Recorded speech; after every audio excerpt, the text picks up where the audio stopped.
Hey, what up everybody? This is Stevie Breach coming to you fresh off the news that TNA on Thursday is going to be giving us a damn awesome show. I think everybody knows that I'm all fired up coming off of my Bound for Glory trip. I'm really going to give TNA my best shot in the world. I really didn't like the push that got me to Bound for Glory the last few shows, but the show really did pay off for me in the long run, and I thought it was awesome. Looks like they're going to be doing a rematch, AJ Styles versus Bully Ray.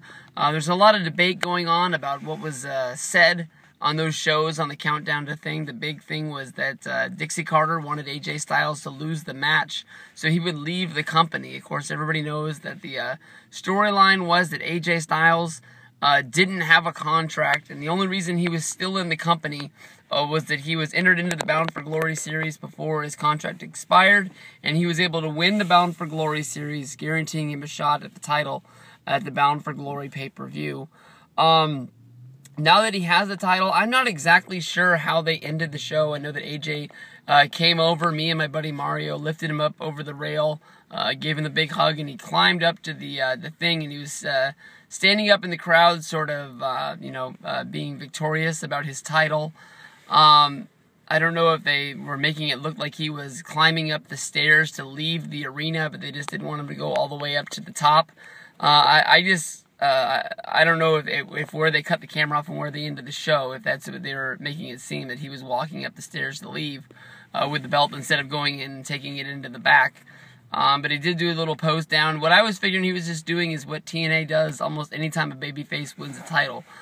Christian Cage was the first time I can remember somebody doing it, and he went out and did the Impact Zone crowd, and he stood there and celebrated with everybody, and it seems like everyone in the world has copied it since then. AJ's done it before, Samoa Joe. It just seems like, the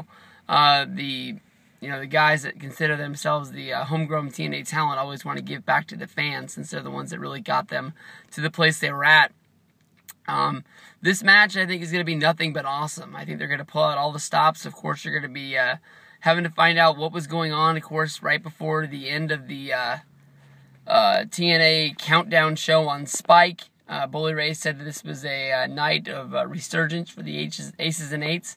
Of course, only Nux and Bischoff came out during the show, but it seemed like they had a hell of a promo in a bathroom stall somewhere out there where Bully Ray was yelling around. I guess that's maybe one of the bad things that they found out. Since they left the Impact Zone, they don't really have the hideout, hangaway, whatever it was called, for the Aces and Eights guys. It seems like since they've been on the road, they've been hanging out in parking lots a lot and stuff like that. Maybe they didn't look this up and find something they could do for a hangout for these guys in San Diego to roll this footage and film it. But if you go back and you do watch it, if you haven't seen it, he was doing a promo in a bathroom stall, yelling at guys. And he did look at somebody and said, "I never thought you would trust me again." And he said, I think he said, "I thought you were dead." Something like that, I guess. Making you think maybe that they were Anderson and Devon coming back. Of course, Luke Gallows is another name that could be coming back. How many guys are going to come out there and try to take on, AJ? Looking back at the match, I was able to watch it last night. You got to wonder.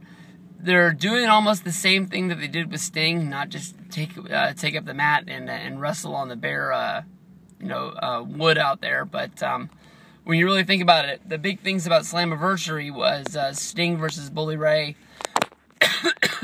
which set up the whole main event Mafia deal. Was Sting was out there fighting 6-on-1 and nobody from TNA came out there to help him. Maybe nobody from TNA wanted to get fired and that's why nobody would come out. Sting was there, Magnus was there, Joe was there. All these guys from the main event Mafia were there, and they all stood up and they said they would be one with the family. AJ Styles is the guy that fought with these guys when Angle had his problems and he wasn't at the show. Came out and helped them so they wouldn't be outnumbered. So, of course, in the storyline, they should be there to help them. But when the chips were on the line, AJ ended up taking care of business with Nux. It was, I think it was the ref who chased off Bischoff from being down there at ringside. Good old Hebner chased him to the back. after he had already dropped the hammer. But I mean, why didn't anybody come out to make sure that nobody interfered in this match, to make sure that the odds were, you know, with AJ? They just let him out there being 3-on-1, and they just left him hanging. So, you know, you got to see if where they're going with this match. I think it's going to be awesome if it happens. Some people are saying that maybe AJ will do the jump the rope and run off, maybe giving Bully Ray the win via countout or disqualification somewhere along there. But then he's done, and he's on the road. One of the main problems that I've been hearing with what they're doing with this AJ storyline is where they can send him with this title, so they can make like he's, you know, still the TNA champion, not under contract, and he's still going places. You know, people have said that put him front row at a WWE Raw show and just sort of have him sit there with the title, see how long he can sit there before anybody says anything or kicks him out of there, or the fans just mob him. I think that basically, even if it's AJ Styles and you put him front row, it's going to cause some sort of a scene. Hopefully it'll be more than what Shane Douglas did when he popped up on that edition of Monday Night Raw in Pittsburgh. But I mean, there could also be some sort of a scene where, you know, like the XPW wrestlers showed up at the ECW pay-per-view in LA, and a huge brawl took place. You know, maybe the WWE guys won't want to be shown up. I know that a lot of wrestler guys are friends, but, you know, maybe it would strike him to say the wrong way to the wrong guy, trying to show him up on live TV or something like that. You know, the TNA, honestly, in the past has had the balls to do these sort of dangerous things. Of course, they sent VK and the Voodoo Kin Mafia.